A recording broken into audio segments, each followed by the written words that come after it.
Hey, thank you so much for coming back and checking out the last of the collection here of the species and polychilus type orchids. I am again flabbergasted at how many I have. With all of that out of the way, let's just get started. Now these are the rest of the ones that are grown in leca, and there are a couple that are grown in organic media such as bark and moss.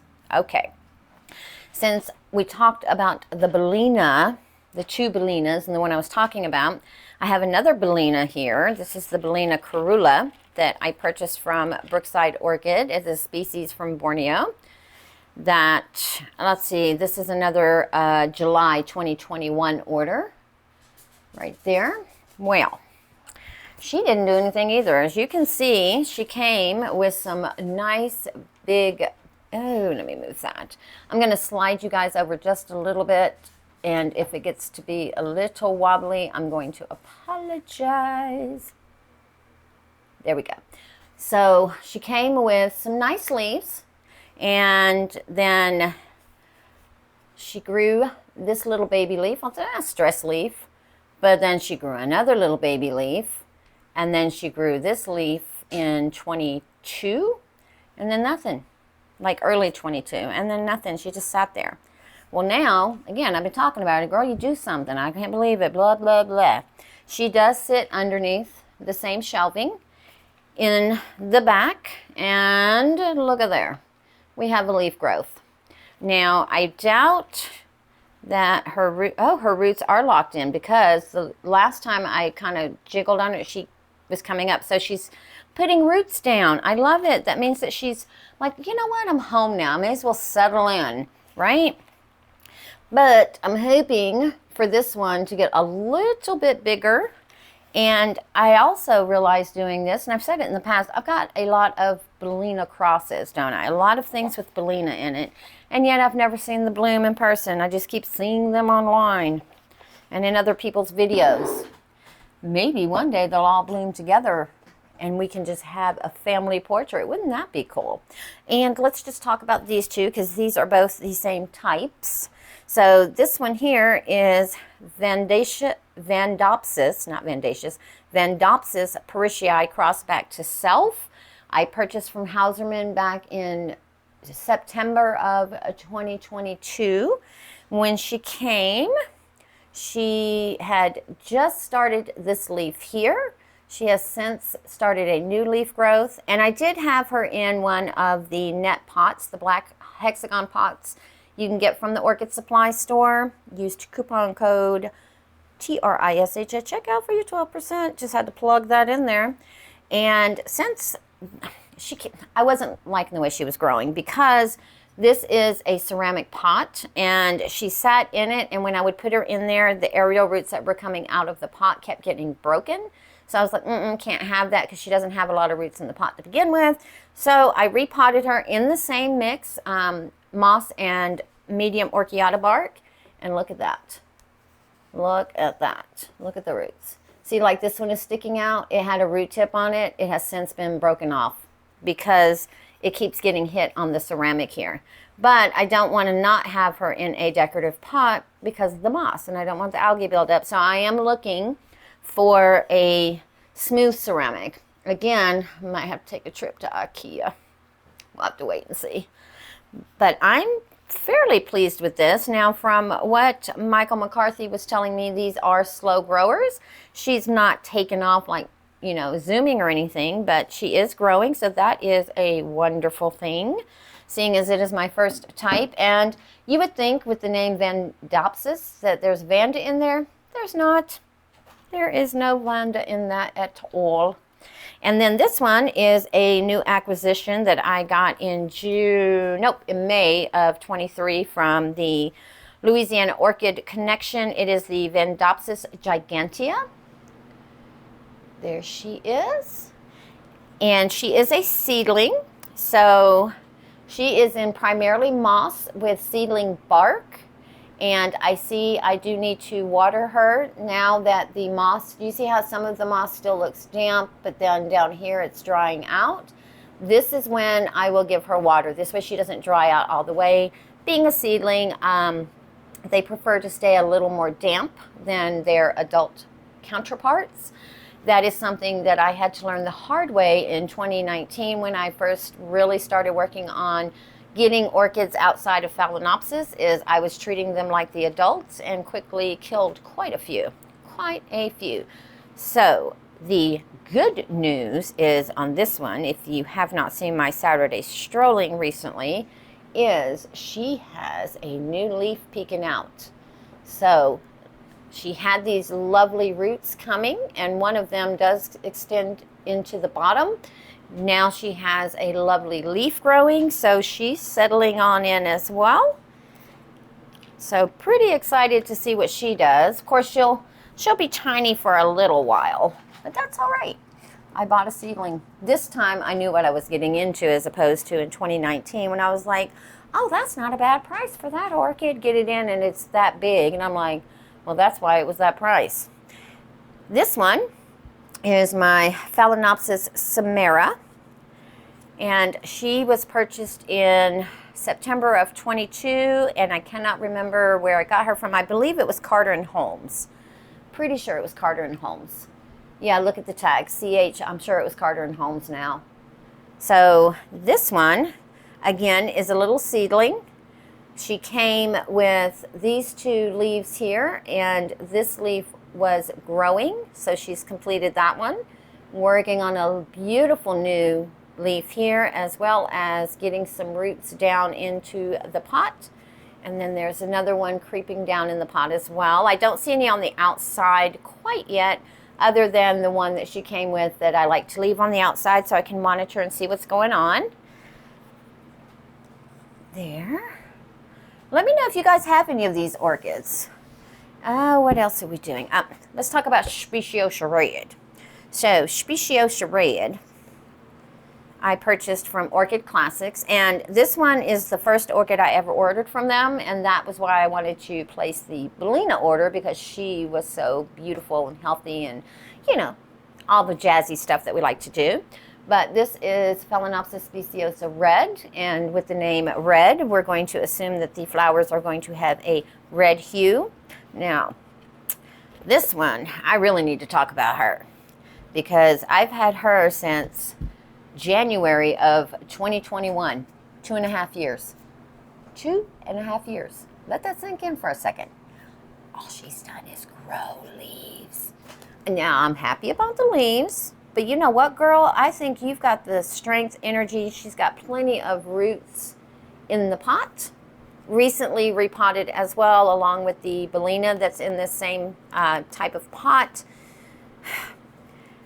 But I'm not getting any spikes. You know what? I do love the leaves, though. I'm not even going to lie. I do love looking at these leaves. Now, this is one of those that she was trying to grow the wrong way for me. So I just kind of, while it was still nice and soft, just kind of bent the leaf so that it would kind of flip back. And so since I've done that, she is growing how I want her to. Look how glossy that leaf is.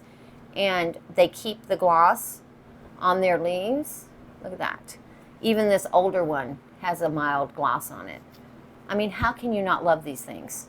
I think they would look so cool growing like this. I just don't have the space to hang them where they kind of hang like that. That would be so beautiful. One day, because I've thought about putting, you know, the white trellis that you can get for like, what do you call it? Climbing orchids and stuff outside. I thought about putting some on the walls and then getting the pot hooks that you can wrap around the pot and hook onto something and hang some of my orchids against the wall and kind of make a living wall. Who was it? There was someone on YouTube that used to, that's how they grew their orchids, was on a living wall. That's where I kind of got the idea from. So that might be in the future one day. Not today. And tomorrow's not looking too good either. Then we have Phalaenopsis Japan Evergreen. Again, Brookside Orchids back in July of 2021. And this one is Shang Ma Evergreen crossed with Ho's Kung Feng Glory. Now she came with the spike that we see here. So she did come with this spike. She's bloomed several times, as you can see on it. She is working on swelling a bud on the end of that one. And then she's also developed this spike this year. I don't know if you can see it. There you go. This spike this year that hasn't bloomed yet, but it does look like she is trying to develop a bud on that. Again, came with big lush leaves, originally in a moss and bark setup, and she didn't like it because look at the leaf growth here. And then once I transitioned her into the leca, she did this. And then these two leaves, of course, aren't as big, but they are getting bigger and working on a new leaf. And let me check for salt buildup. Since we talked about that in the previous video, I think it was the first one, I am having to flush more often, and to keep the salt out of there, I am willing to do that. Then we have hieroglyphica, which I have to be careful of. Look at these beautiful roots. Look at those. And these hang off of the back of the shelf, and you can kind of see them when they hang underneath. It just looks so wild, so very wild. But I've got her from Orchid Classics, wipe that off, in August of 2021. There we go.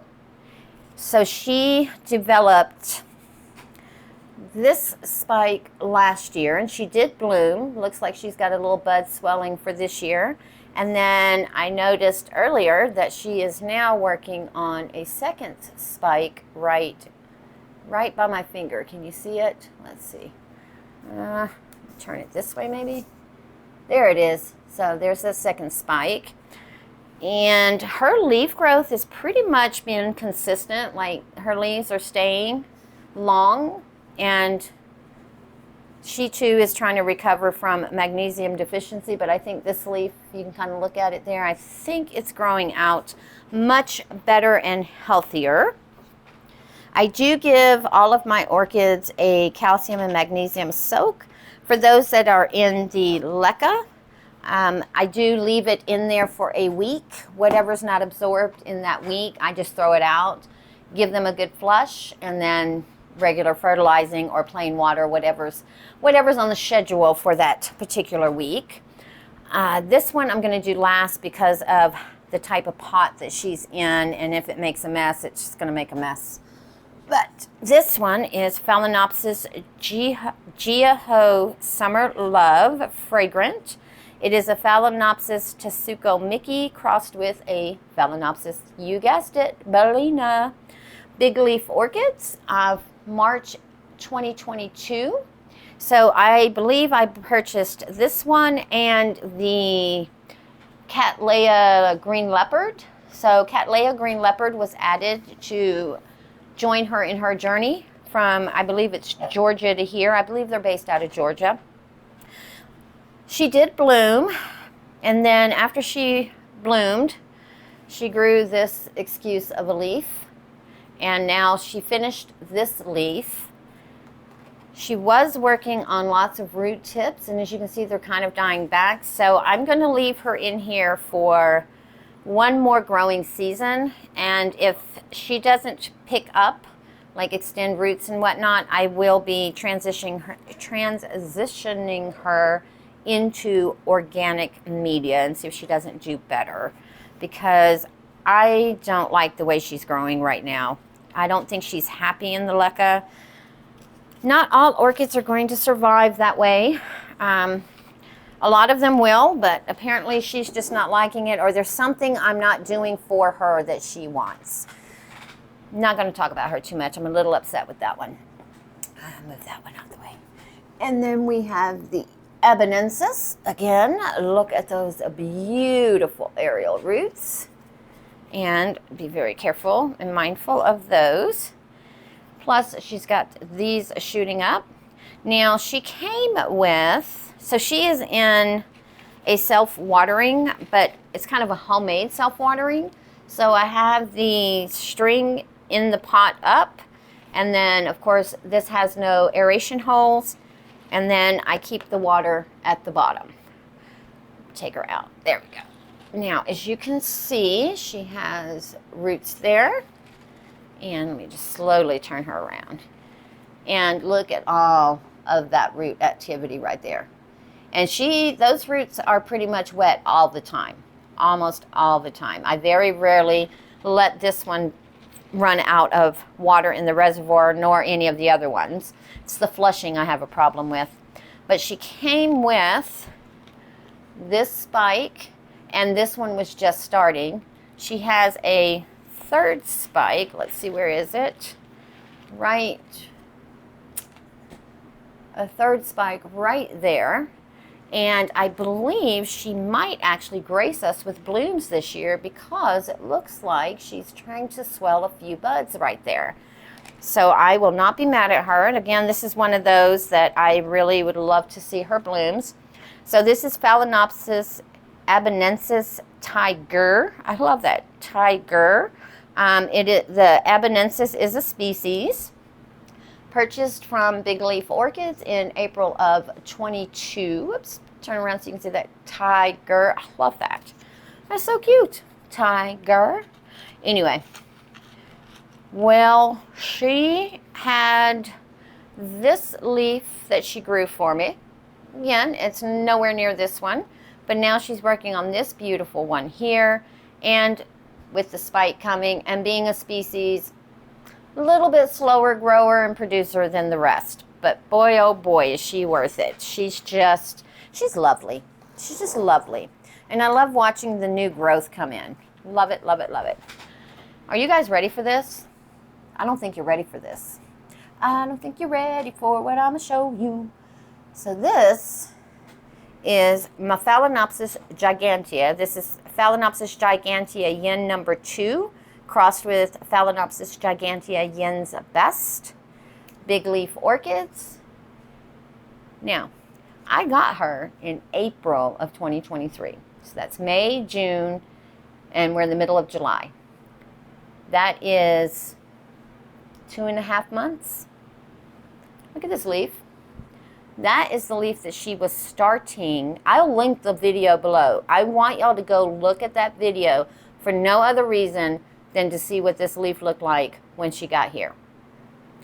Look at the length. Look at that.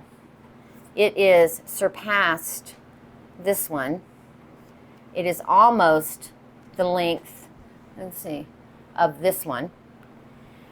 I thought that I would have a couple of years to decide where I'm going to hang her, where, the setup, the full, this is your permanent home, girl. Love it and just thrive. She must have got confused. She must have thought this was her permanent setup. And I mean, I want her to thrive. I want her to settle in. Don't get me wrong. But not like this. I mean, I want to put her in like a really unique, special setup because these leaves can get rather large, thus the name Gigantea. But she's just like, you know what? You want me to settle in? Well, I feel at home here. Now, she sits on the bottom shelf of the Barenas right now, kind of in the back. So she's not right under the light, but she's kind of off to the light. So wherever I put her, I'll have to make sure that she has really nice bright light, even if I have to buy a separate light to spotlight on her. She is rewarding me with this kind of growth as well as root growth. Okay. So she's saying thank you for buying me and giving me my forever home. I need to make sure that I give her a primo spot in my home. So if you have any ideas, let them know, because I do want to keep her in a primarily moss, if not full moss setup. Simply this way I can keep up with her watering, because if I put her in anything else, I doubt it, because this one here she drinks and this dries up probably every 2 days. Sometimes 3 days, but usually every 2 days I'm having to add a little bit of water to her. And then the last one that we have in this series, this is my Summer Rose Blue Star. I don't remember, but I'm pretty sure I got her from Brookside in the September 2021 order. There's there. I lost the tag for her. That's why I'm not sure. But I'm not 100%, but 99.9%. I got her from Brookside because in 21 I pretty much only ordered from Brookside or Big Leaf Orchids.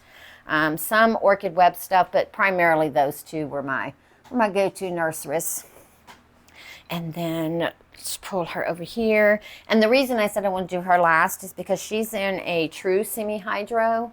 So I only fill the reservoir to here. And she does have a wick. That's what I was looking for, wick in the center. I did put a lot of her aerial roots in here because initially I wanted to put her in the big 7-inch self-watering pot. Took her out of the little 5-inch here, square pot, cleaned her all up, got ready to put her in the 7-inch pot, and guess what Trish realized? She ain't got another 7.5-inch pot. Well, of course, I couldn't order one. I do order them off Amazon. I'll put the link below, no affiliation, just so that you know where you can get the pot. They don't come overnight. There is no option of like same day, overnight, nothing like that. It takes about a week to get here. I was like, well, okay, we'll put her back in here. The reservoir for, not the reservoir, but the actual pot that sits in is only that big. And her roots were like, nah, girl, I ain't going back in there. No, ma'am, you're going to give me a bigger house. No, ma'am. You took me out of that little small space and you want me to squeeze back in there? No, ma'am. I need a bigger home. So she is in her temporary home. This is a 6-inch pot. It is not a self-watering pot. It's actually a regular plant pot that I ended up drilling the holes in to make this a self-watering setup. But she's not skipped a beat. Like, she was growing this leaf when she first was put in here. She's still growing the leaf. She shortly thereafter put out a spike, and if she stays true to form like she did last year, she will be in spike for a good 6 months. I cut her spike. She was still in bloom, and I cut her spike to rest her, but she don't care. But these blooms remind me of the Victoria Regina dendrobium blooms, with how they kind of have that soft purple and then that deep lip. Let me know what you think in the comments below, but she's just gorgeous. She's not fragrant. If she were fragrant, oh, this one would be at the top of the list. You hear me? Because I love her blooms. Like, I love, love, love these blooms. I really do. And I think she's called Summer Rose. She's called Summer Rose. Trying to be all fancy. She's called Summer Rose simply because of the Karula look. Pretty sure of that.